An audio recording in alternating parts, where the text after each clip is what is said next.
Sasa hapo ndio niona amenichapa silaha na akanirushanisha kwa kitanda. Wakati alinirushanisha sasa nikapiga nduru. Sasa mimi sikuwa na watu. Ninafikiria ni watu wanasaidia walianguka na mimi. Huyu anatoka, huyu anaingia, huyu anatoka anaingia. Najaribu kupiga nduru. Chumi langu ilifunga. Sijui kama ni kuelewana walielewana na wale wasichana. Mimi mwisho ndio nilikuja kujikuta hospitali. Walisikia harufu, kwenda kuangalia hivi wakaona mainzi zimejaa kwa shimo juu. Wakaona mtu ako ndani. Wakapiga nduru kucha barabara ya kwetu. Wakisema tumetafuta majambazi wamemua. Juu yeye kunitesa alikuwa ananitesa ndio niweze kurudi.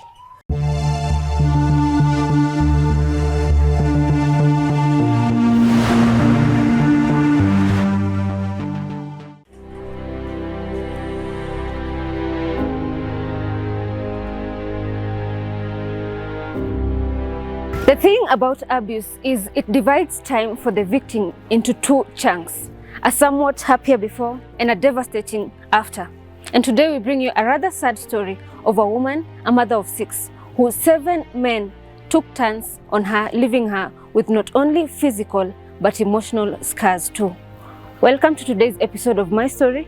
My name is Yvonne Kawira and this is Teresia's story. Majina yangu naitwa Teresa Kemuto. Nimezaliwa Kisii. Okay. Kwa nilizaliwa Kisii, mimi nimelelewa na shosho. Juu mama yangu aliaga na baba yangu akaaga. Vile ninaambiwa mimi nilikuwa mdogo, kuna brother yangu alikuwa ni mkubwa, mimi nilikuwa nafuata. Brother yangu naye akakuja akaaga. Sasa vile aliaga, harakati ya masomo, harakati ya pesa, ikawa naye baba ameaga, nikaanza kusomeshwa na shosho. Shosho ukandi alikuwa anaweza. Shosho yeye ni wa kufanya nini? Wa kukaa na wewe. Shosho ndiye ukandi alikuwa analipa pesa. Nisoma nikafika darasa la 7. Ukana yaka kucha akava. Sasa juu ya ile harakati sina sasa nikawa nimeolewa nikiwa mdogo. After class 7. After class 7 nikaolewa nikiwa mdogo na niliolewa karibu na kwetu. Kakaa nikajifungua huyo mtoto nikiwa na 14 years. Huyo msichana mkubwa. Sasa venye nilizaa huyo mtoto, tukakaa tena nikazaa mwingine, msichana namfuata. Tukakaa nikazaa kijana. Sasa maisha kule ilienda kuharibikia. Ni mtoto sasa wa 4 anaitwa Bita. Ikawa tunasumbuana na mzee, tunasumbuana. Nilikuwa nafanya kazi ya soko. Sasa nikikuja usiku anauliza ulikuwa wapi? Kumjibu saa zingine huwa nilikuwa nakuja na mkuta amefungua ameingia amelala. Sasa naona sasa pale na mbali kule hakuna gari na kutoa ikufikisha, lazima mkuje kikundi mkiwa mama wengi. Na saa zingine unafika saa 3 kwa nyumba. Sasa saa zingine nilikuwa namkuta ashaingia amelala, amengoza sio alikuwa anakunywa pombe. Sasa mimi nikikuja kwenye ninaanzia anaanza kupanga. Anastukia saa zingine saa 8. Anastukia niko kwa nyumba. Ulikuja saa ngapi? Namwambia hapana nilikuja saa 3. Sasa hizo pombe haijaisha kwa kichwa. Huku ni kwa nani nimekuja saa 3? Anaanza vita. Unaanza kuchapwa. Nikashika mimba nyingine ya mtoto mwingine. Sasa maisha hapo ndio ilisidi kabisa. Niko mjamzito, nimeenda soko kuuza, nakusa na tandiko. Sorry, Teresia. Pole.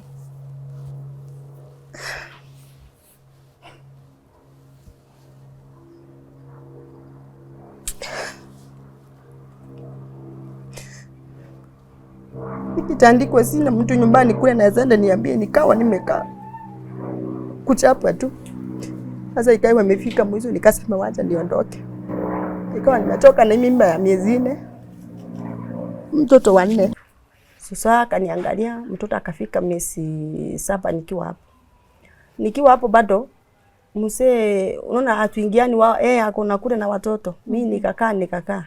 Kukawa kuna vita watoto huo watoto walikuwa namuogopa akikuja wanatoroka. Saa kijana wa 3 alikimbia akaingia kwa kuka wake. Akaingia kwenye mali ng'ombe zinarara. Saa venye aliingia ng'ombe na yeye akasikia ni ng'ombe zinalia na madogi zinapweka. Saa mtoto kutoka nje unajua anafikia ni wezi akakuja na panga. Sasa kwenda kuinua panga juu alienda akaangalia kule, akimulika akaona kuna mtoto amelala pa. Akaona ni mtu, sasa yeye hakuona ni mtoto. Yeye akainua panga, ule mtoto ndiye alipiga nduru, kukaa ni mimi. Sasa kukaa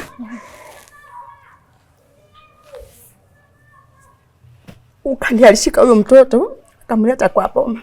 Akamuuliza, mtoto nini anafanya nje mpaka saa hii na nyinyi mko? Akawaambia babake hayuko, waliona babake wakatoroka. Mtoto akiuliza anasema baba alituambia muondoke huko mumfuate mama yenu kule yako. Sasa yeye akaopa akaona wacha na kwetu ni usiku achifiche na huko. Sasa huyo ukawao ndiye alichukua hatua ya kwenda kwa chifu kusema mpeni mama yake watoto juu hata kama ana otherwise anaweza kaa na watoto kuliko saa hii mtoto ako nje. Unaona ningemaliza mtoto mungeanza makese. Wale nikaitwa nikiwa kwetu. Nikaenda tukae chini tuongee. Atusikisani. Sasa venye tulikaa na wase wa kijiji, mimi nikashosha tukiwa mpaka na shosho. Sasa akasema mimi sitaki mtoto wangu akae huku. Mpeni hata kama ni huyo mdogo, sasa alikuwa ni mdogo nipita. Tuendeni na yeye, wengine wakupa wapaki. Wakakatalia lakini mwisho walikuwa wanaficha wale watoto.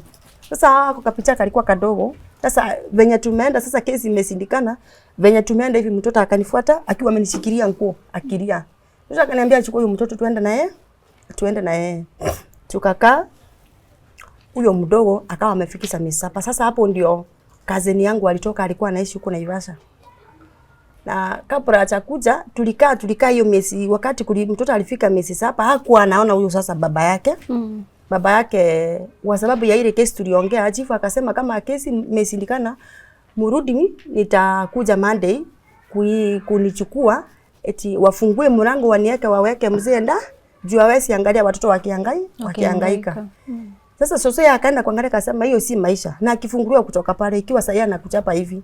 Kaniambia pana usiku hata hiyo Monday usikae huku. Afadhali uende mahali ukae wakuja wakukose. Mimi kukaa nikasikia simu amepigiwa kuna ngo yangu mwingine. Shusha akaniambia shika safari akanipea fare akaniambia niende kwao sasa kwa kina shosho yangu. Sasa ile wakati walikuja wakunipata. Wakauliza wakaambiwa ule hapana atuchi kulalia na shosho hakuwa anataka mambo mingi. Ati anga nifunguliwe nyumba aende aweko kwa chela aliona hiyo ni maisha ngumu. Tukakaa mimi nikaenda pale siku 3, siku ile nikakaa karibu wiki. Sasa ilikuwa ni Friday, Jumamosi simu ikapiwa na kule. Akaniambia kumeharibika. Mzee amekutwa kwa shimo ndani akiwa amekufa. Simu ya maji ilikuwa hapo nje kwetu, kisima ya kuchota maji. Na ametafutwa wiki mzima atapatikana. Alikuwa ni mtu wa hizi manyumba kujenga kuweka nini steel roofing. Sasa unaona kuna wakati huwa wanaenda wanamaliza hata wiki 2. Sasa wao wakadhani alikuwa ameenda huko. Sasa mtu wa mwisho sasa kumkuta wakati mama yake alienda kusema sijakuta huyo mtoto na sijui kule yako. Kutoka tangu nitoka kwa hiyo kisima hicho huko kila mtu anachimba kisima yake, hata mama kuna kisima ya. Sasa hiyo kisima ilikuwa imefunikiliwa, tunafunikilia mambao. Sasa mimi kukaa yani vile alitafutwa akakosekana. Sasa mama akaenda kwao. Mama sasa ya mzee akaenda kwao kuuliza kama mmemwona mahali. Akaambiwa zishamuona. Kukaisha 1 week. Sasa wale manko zao kwa kina mama yao wakakuja kuona kama aliku. Sasa wakati waliteremka kuja kujua kama alipatikana, walisikia harufu. Juu hapa ni njia, hii ni nyumba. Wakajiuliza hii harufu ni ya wapi. Kwenda kuangalia hivi wakaona mainzi zimejaa kwa shimo juu. Kwenda wakatoka huko wakaingia mpaka na huko. Sasa kwenda kuangalia hivi wakaona mtu ako ndani. Kwenda kuangalia vizuri wakaona ni yeye. Sasa venye waliona ni yeye, si ndio wakaanza kupiga nduru. Hapo mimi sikukua, nilikuwa niko na huko kwa shosho. Wewe nilipelekwa. Wakapiga nduru juu nani karibu. Sorry Teresa. Wakapiga nduru kucha barabara ya kwetu. Wakisema tumetafuta majambazi wamemua. Juu yeye kunitesa alikuwa ananitesa ndio niweze kurudi. Akawa anatupa matusi. Susha akaniambia usiende. Wacha tuone vile wanafanya. Walikaa wakapanga masisi. Sasa mtoto mwenye nilijifungua na huyu mwingine ndio hawakumzika, lakini hao wengine walimzika. Wakapanga mazizi, wakamaliza. Nikawa ninakaa huko. Nikipita huko kwa barabara, ona huyo ndiye aliua mzee wake. Surely. Nikijiuliza ile muda nimekaa huko nikiwa nimeteseka, mbona sikumuua nikuje kumuua wakati nimeshatoka. Wakawa wanaendelea kusema, lakini mimi nikanyamaza. Sasa akaniambia uache. Wewe nyamaza tu, hata wakiongea uende uachane. Unaona ni karibu, hata tukienda kusiaga mnakutana, mkienda mtoni mnakutana. Nikakaa nikavumilia. Sasa mpaka ile wakati cousin yangu alikuja kutoka huko. Hakuja akaniambia nasikia mashida yako huku. Shoso mwenye yako na mashida. Unataka kazi? Nikamwambia nataka nikupeleke Naivasha huko, mimi nafanya supervisor kwa maua. Wewe niende nikutafutie hata kama ni ya kulima kwa feti. Nikamwambia inaweza nisaidia niondoe. Sasa hapo niko na watoto wawili, mwenye nijifungulia kwa shosho na mwingine. Na pale nimewacha watatu. Mimi nikakuja tukakaa siku 2-3 juu ya kwao ni huku, kwetu ni huku, kwao na huku mbali. Sasa ni ile ukase ni ya ndani, ni ya mbali. Sasa yeye akaniambia ujipange kesho mimi nikapepa manguo. Nikachukua na neti, kuna neti tulikuwa tunapewa zenye walikuwa wanapewa, nikachukua na neti ya blanketi moja ndiye alikuwa ameniambia nibebe. Sisi tukakuja Naivasha. Wenye tulifika Naivasha nikakaa kwake karibu siku 3. Akaniambia nitakutafutia kazi. Na najua kazi yenye nakutafutia ni ya usiku, ni ya hotel. Juu hiyo za kampuni bado hawachukuani kwa saa hii. Nikamwambia mimi bora nipate kazi ndio niweza hata kwenda kutafuta wale watu wengine, juu hata mimi sikii vizuri nikiwa na watoto wangu. Nikiwa nimejifungua na nawaacha hivyo. Tukakaa nao. Alikuwa na mzee, alikuwa anamchukuanga. Mimi sikuwa najua kama ni mzee wake, mimi nilikuwa namuona ni mtu wa pikipiki.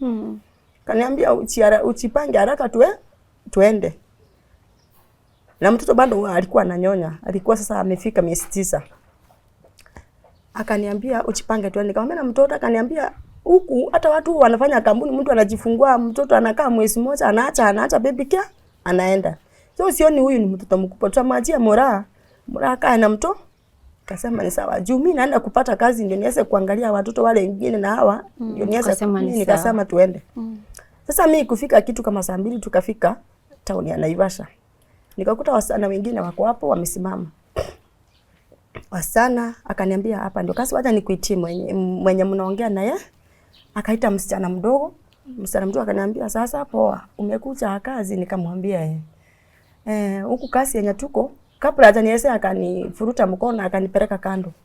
Unaweza kupari kujusa huku kwenye tunafanya ni kujusa tunachiu. Nikamuuliza kuchiusa acha, akaniambia huku unasimama kwa line. Kule kuna nguo unaletewa ufae, ingine nafika huku na ingine nafika huku. Alafu unarudi unapewa trust. Hizo ndio unaenda nazo. Ukipata mwanaume akikuja kwako kwenye huko unamwambia short ni 200.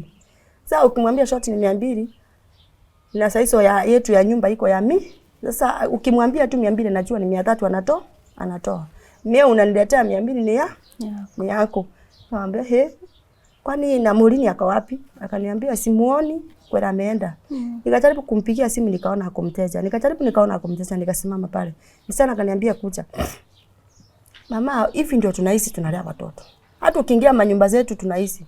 Mimi mwenyewe unaona hivi mimi niko na watoto sekonda. Ni kwa sababu ya juu nacho uko mgeni utakuwa na changamoto, lakini tutakushikilia mpaka ushike ujue na mimi nikiangalia nyuma na mbele kweli. Wacha nifanya nini? Mimi akaniingiza, akaniambia ndakuwa ile pale kwa rumu upewe nguo. Mimi nikapewa kanguo, karedi nikafaa na kingine kajua. Akaniambia ndio usimame pale. Ule usimame kwenye tukwere. Sasa mimi nilikaa kitu sijaongeleshwa na mimi bado ni muoga. Ninasimama baridi na nigonga, nikarudi tena nikakaa hapo, kulikuwa kipanda kilikuwa kimejengwa. Nikakaa hapo, ananiambia hapana amuka. Nikaamuka tena nikasimama pale. Sasa ikifika saa 5 ndio niona msee mwingine amekuja, lakini si msee vile. Akaniambia sasa, nikamwambia poa. Akaniuliza venye wanasema sauti ni ngapi? Nikaona niliambiwa ni 300. 200 nikamwambia ni 200. Akaniambia wacha nifika pale narudi. Mimi kukaa ndio ule msee akarudi akaniambia tuende. Sasa bado hizo marumu ni zao hapo bado. Mimi sasa tunaona sielewi, juu sikuweka vizuri venye mnafaa. Mimi nikaenda Nikaingia kwa nyumba. Akaniambia tuende. Nikapewa 300 hapo. Mimi nikarudi vile niliambiwa nipeane 100 pale nikapatiana. Kufika pale ndio nilipewa trust. Zilikuwa 4. Akaniambia, "Alafu ukienda huko junior ni mgani huwezi elewa, usingojea mtu akunini hivyo, ni haraka haraka na kutoa. Juu hata kuna msichana tunaita atakuongea mlango hiyo masaa ikiisha." Sasa unaona mimi nikaenda sijui. Kufika pale kwa nyumba, akaniambia ikienda huko kwa kitanda. Mimi nikasupa juu niliona hii ni jingine sijaifanya. Juu hata kama ningeifanya bado nikiwa pale. Ikawa ni ngumu kwangu, nikasimama. Kwa haraka. Masaa ikisa na pesa utanirudishia. Mimi nikawa nikisonga hivi nikawa na sifai. Juu sielewi sijui mtu anaasa nilikuwa naogopa. Sasa hapo ndio niona amenichapa silaha na akanirushanisha kwa kitanda. Wakati alinirushanisha sasa nikapiga nduru. Sasa ile wakati ya kupiga nduru mimi nikasikia milango imefunguli. Juu nilianguka kwa kitanda nikawa nimeanguka hivi. Nikasikia milango imefunguliwa nikafikiria watu wananisaidia. Mimi kuamka hivyo mbio niseme haki nisaidieni.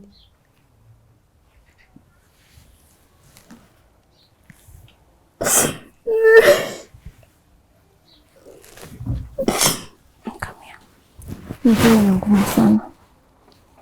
Tutajikaza tu ndio.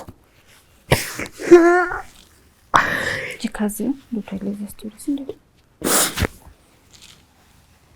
Sasa mimi sikuwa na watu. Ninafikiria ni watu wanasaidia walianguka na mimi. Huyu anatoka, huyu anaingia, huyu anatoka na yeye anajaribu kupiga nduru. Chumi langu ilifunga. Sijui kama ni kuelewana walielewana na wale wasichana. Mimi mwisho ndio nilikuja kuchikuta hospitali. Na bado nilikuwa na kazi zangu sikuwa nimemaliza. Ukimaanisha wakiingia wakitoka walikuwa wanaingia. Wanakupata pale. Ulikuwa na ule mwanaume mwingine. Sasa wakati unashanirusha wale wengine wakikuja yashaingia. Amenitoa nguo ametupa ameingia. Mpaka nasikia huyu mwingine. Sasa kuna mwingine amenishika macho. Mwingine amenishika na huko. Najaribu kupiga nduru zipati wa kunisaidia. Na mimi nilikuja kuchelewa nikiwa hospitali. Nikatibiwa, nilipona. Nikatembea. Sikuwa naelewa kama nimeshika mimba. Ni ya watu wengi, mtoto wa watu wengi sikuwa naelewa. Mimi wakati nilipona, wakati nilienda hospitali. Ule mtoto sasa, ule mama akasikia hiyo story. Sasa ndio asubuhi yake akakuta na mtoto hospitali. Sasa mtu mwenye anauliza haelewi ni. Mimi sasa sielewi juu ni kama nilitupa fahamu. Nikakaa hapo, nikatipiwa nikapona. Wakati nimetipiwa nimepona, nikarudi kwake. Kurudi kwake, akaanza kuniambia, "Masisi kwa nyumbani mimi naenda masisi na bado sijapona." Nikamwambia, "Unaenda masisi na mimi ni mgonjwa." Akaniambia, "Mimi sijui kama ni dili bado anapiga." Akarudi akauza kitanda, akaniambia, "Nataka kuuza hivi ndio niweze kupata fare ya kwenda na huko kwenda kununia watoto ki." Sasa mimi aliniacha hapo nikiwa sina kitu. Niacha na huyo mtoto hapo. Bado mimi ni mgonjwa. Wamama wengine ndio walinitoa kwa nyumba wakanisaidia. Sasa kutoka hapo nikaanza kusikia mgongo vibaya. Mgongo bado inauma. Nilienda tu nikavumilia. Mama mwingine akanichukua kaka kanieka miezi 2 tukakaa na yeye. Miezi ya 3 nikaona niko sawa. Wacha tu nifanya nini niendelee. Akaniambia, "Wewe utaingia kampuni hiyo mgongo yako. Uweza nikutafutie vibarua hata kama ni ya kufua nguo ama ni ya kufanya nini." Sasa already ule ashaenda. Haya. Na mimi niko na aibu, nashindwa vile nitapiga simu pale nyumbani niseme venye kulikuwa. Mimi nikawa nimenyamazia hivyo. Nikawa naona niko nafuu. Nikaanza kwenda vibarua. Juu pita nilikuwa nimewachia bado kwa shosho. Kwenda vibarua ninaona hiki leo napata. Sasa mgongo yangu ikaribika. Lakini pale mbeleni wakati walisema mgongo iko na shida, ninafaa kuenda kwa stima kuchomelewa.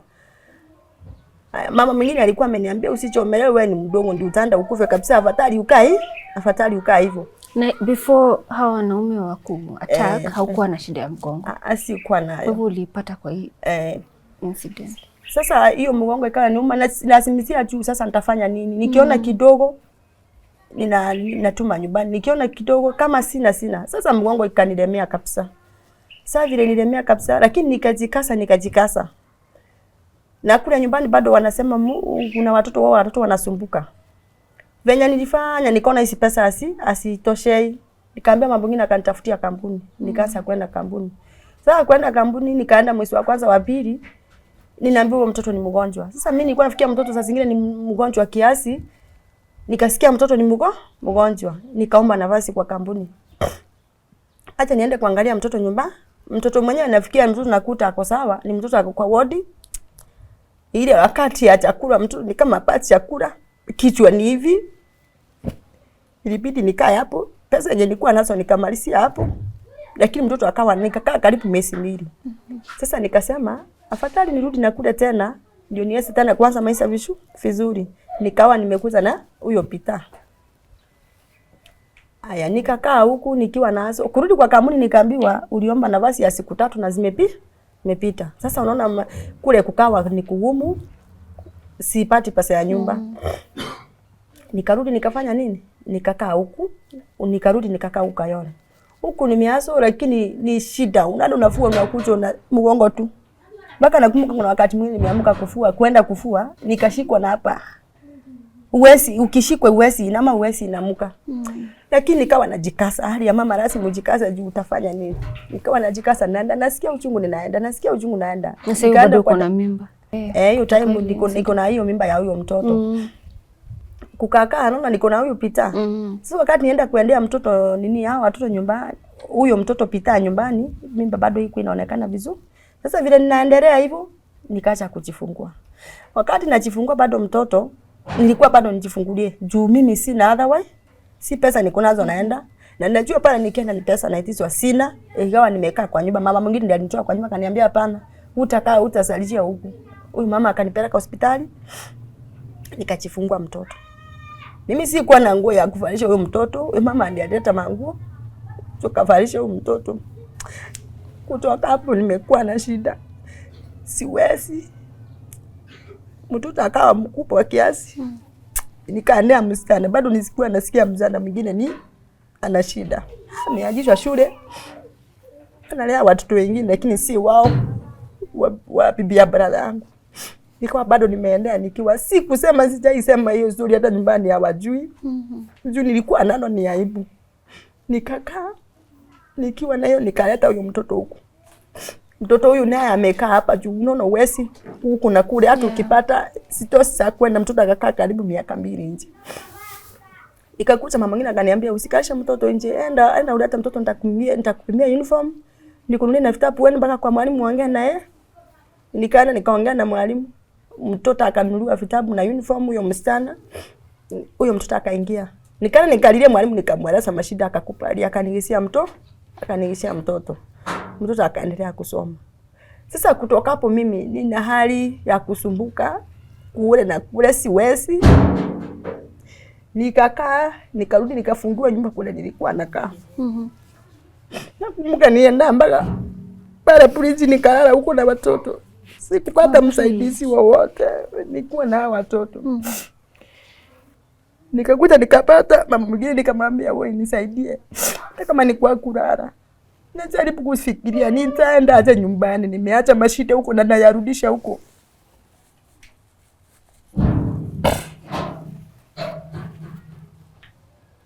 Mama kaenda nikombolea nyumba nyingine ya 1000. Ainasema niambia kapo nitakulipia. Akanipia 300. Sijui mama kula alienda. Bado maisha ikanilepea. Mtoto anaenda shule si kitu anakula ni njaa. Akifika shule aambie mwalimu, nilikuwa namwambia usikae hivyo njaa, uambie mwalimu Mungu kula ndio usianguke hata kama utatuacha sisi ni njaa huku. Mtoto anaenda na mama leo nimepata. Tukawa na mwalimu mwingine alienda akamwelezea shida, mwalimu huyo akawa anamwambia anampea kama ni unga, saa zingine anampea viazi, anampea makaa, tunakuta tunapika.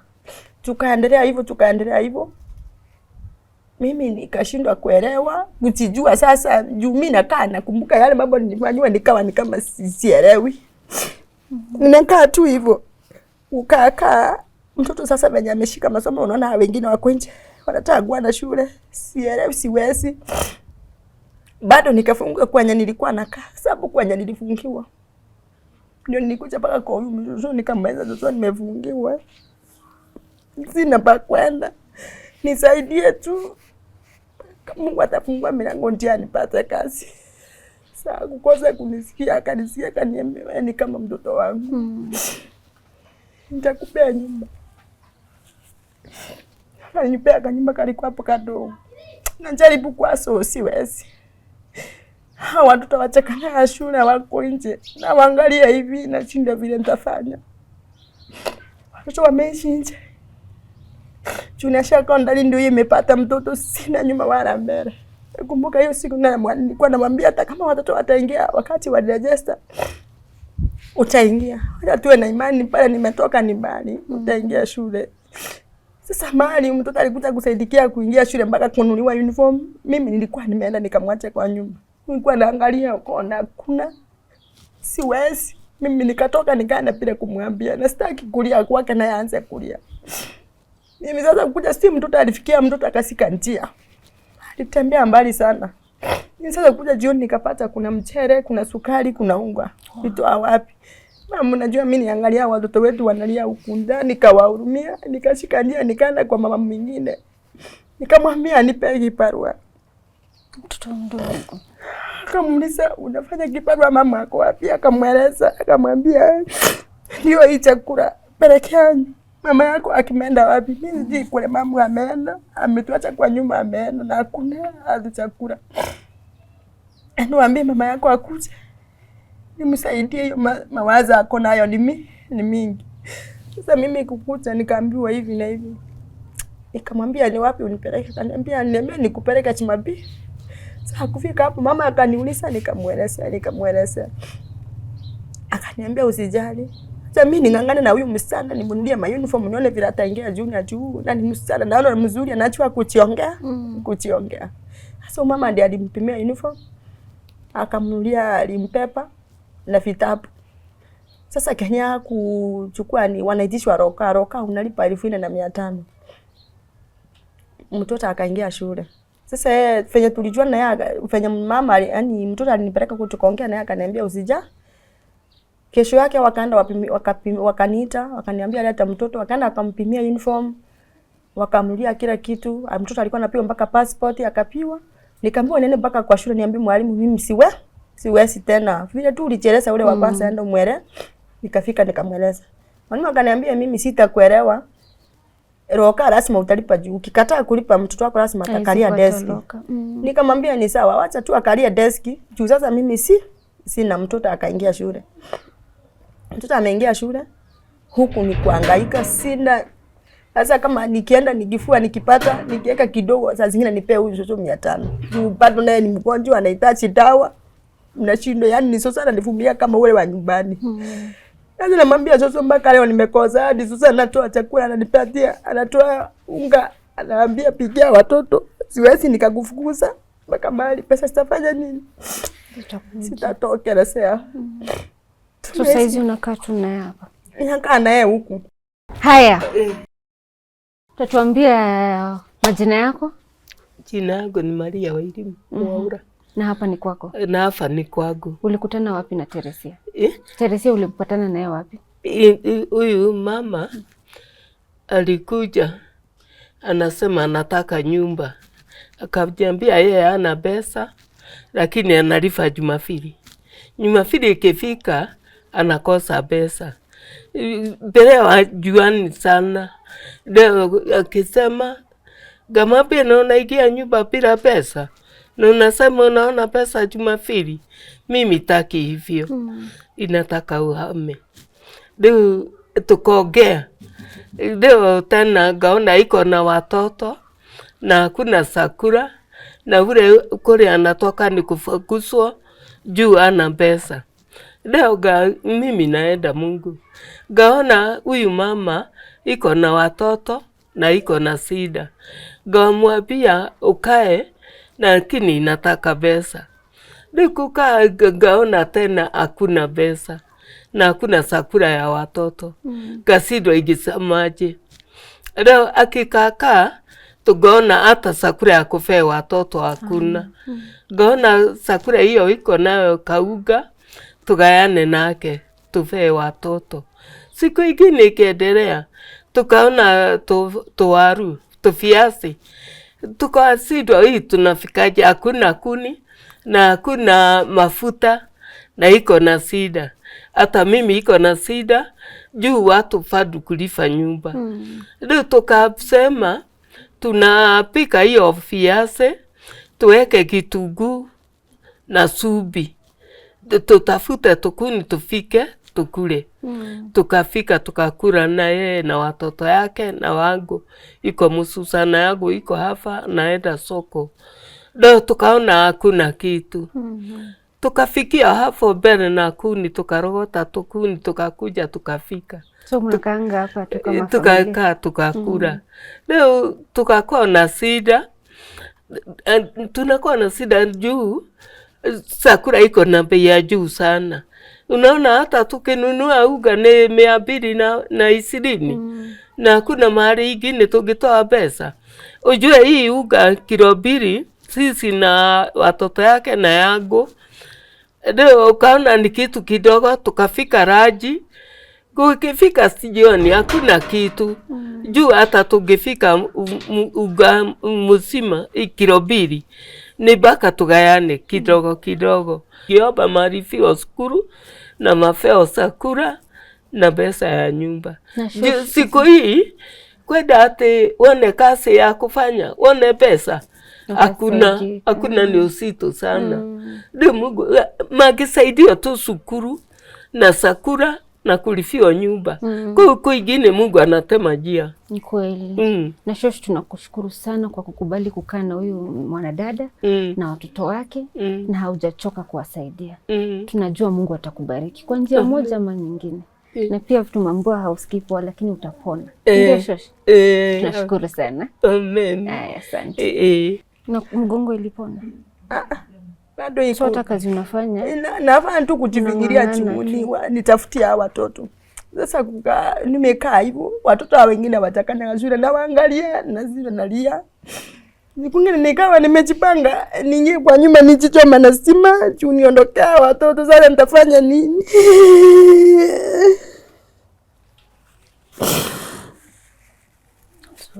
Nikijaribu kwenda kuangalia vile nitafanya, naona bado watoto nitawaacha kwa shida. Najirudia hivyo tu. Huwa natoka naenda za zingine na huko kwa uwanja nikiwa mimi peke yangu. Nimekaa hivyo. Huko chakula ni shida kukula. Nyumba saa hii si alipa kama uwezo sana nichukulia kama mtoto wake. Lakini mimi nakaa namhurumia na yako. Anavaa ni mgonjwa, anavaa kununua dawa, anavaa kununua chakula, najua sana nashindwa ni wapi. Jiuliza maswali nirudi pale. Ule bado sitapata amani. Nyumbani kwetu hakuna amani. Tarudi nitafanya nini? Nakaa nikivumilia. Nimekaa hivyo na njaa kwa nyumba. Ikawa imefika tena Sunday, kuna kesi nyingine ilikuwa imenitokelezea, sijui mimi nilaniwa na Mungu ama nini. Mwingine akaniambia nimekutafutia kazi. Ni jirani yangu. Kazi na huko mbali. Unaweza kupali, tukaongea, akanipa mtu tukaongea na yeye. Ananiambia unaenda, unapewa nyumba. Mshahara ni shilingi 8,000. Unapewa nyumba unakaa. Nikajaribu kuangalia huyu mtoto wa Junior, siwezi nikamtoa. Nikamwacha na mtoto mwingine nikaenda na wawili, ilikuwa Sunday. Hata sana ukinipigia simu nilishinda vile nitasema juu bado nilikuwa kwa shida, nikakwambia niko huko lakini nilikuwa kule, kulikuwa ni mbali.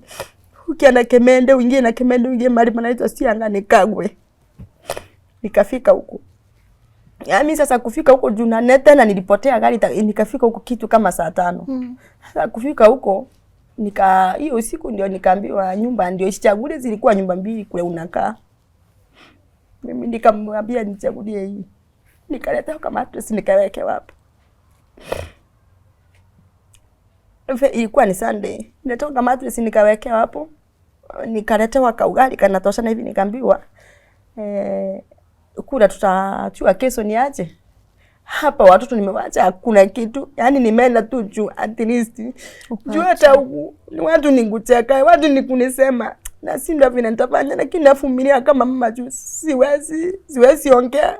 Watoto wangu already wako nje.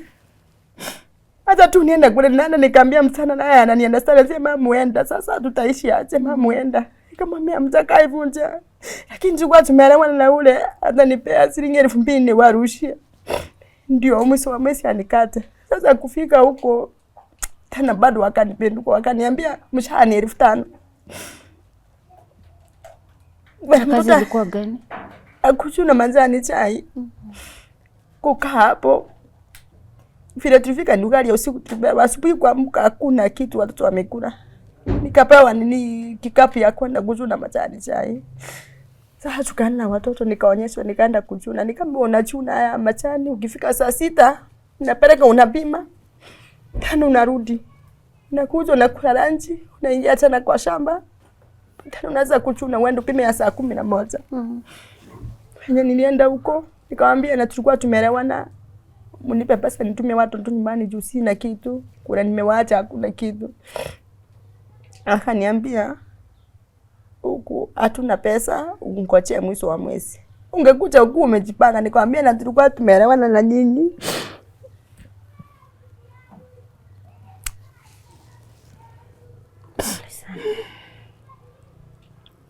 Nikakaa hapo. Hiyo siku ilikuwa Sunday, Monday kukiwa chana, kukawa ni changamoto.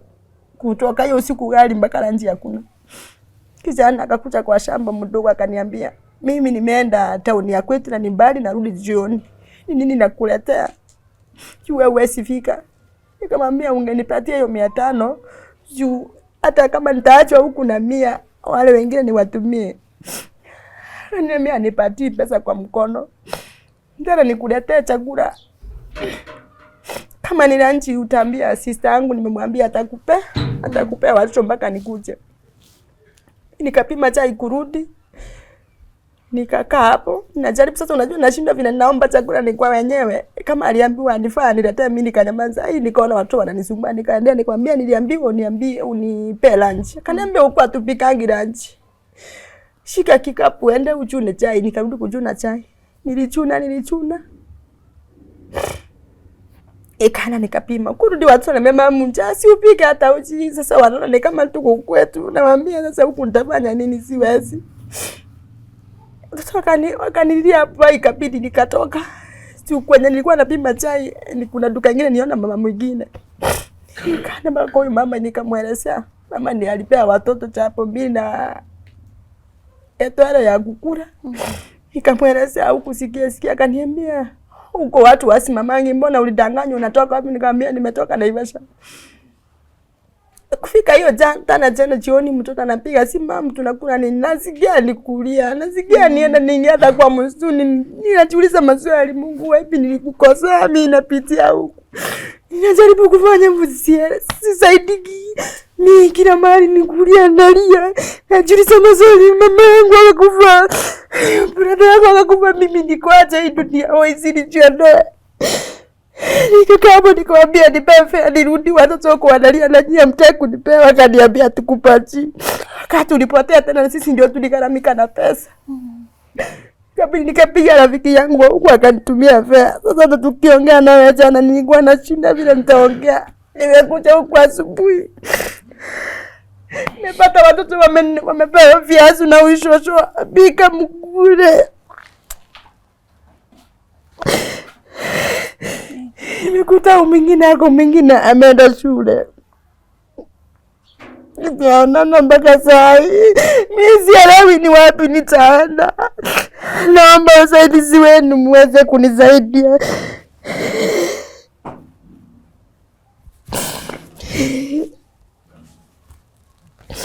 Nyumba sitalipa, ninakaa hivyo. Kama niko kwetu na siko kwetu.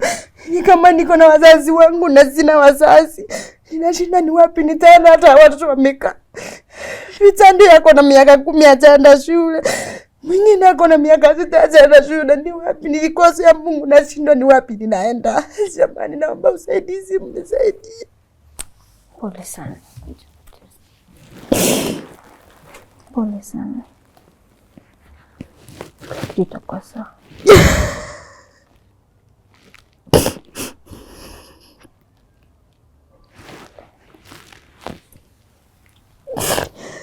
sina nyuma wala mbele. Kula nyuma nashinda ni wapi naenda kurudi. Niko na mzigo mwingine wa mtoto. Mimi ndio mgonjwa, hata nikujirasimisia naenda kazi kufanya, nikitoka muongo unauma. Kuna dawa nilikuwa nimeandikiwa na nunuanga, sina kwa dawa 6, muongo kiuma. Hakunywa moja.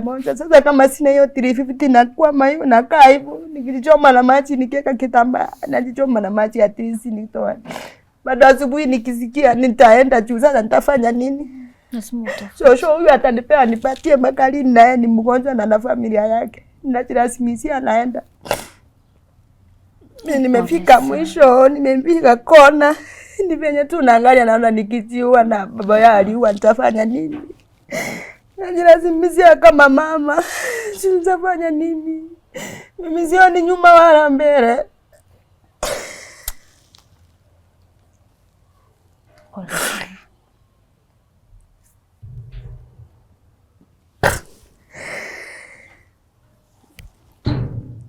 Hata wale watu wengine wawili kuwasikia kupiga simu mwisho ilikuwa 2019.